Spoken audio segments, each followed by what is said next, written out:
Tere, minu nimi on Linda Soolep ja olen Toronto Eesti Seltsi täienduskoolide esimees. Eriolukord nõuab erisamme. Toronto Eesti Seltsi täienduskool jätkas kevadist programmi live-koolitundidega.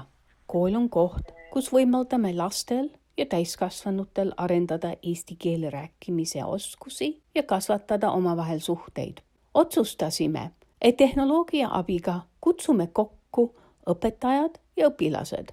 7. aprillil algasid täienduskoolil distantsõppetunnid.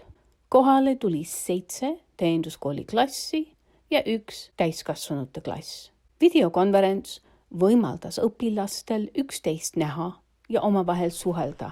Loodame, et õpilased ja lapsevanemad jäid rahule. Live-koolitunnid kestavad nii kaua, kui oleme eriolukorras. Kindlustame meie ühiskonna püsivust, head koostööd ja mõistvat suhtumist. Edu meile kõigile. And put them into the proper conjugation of the past tense.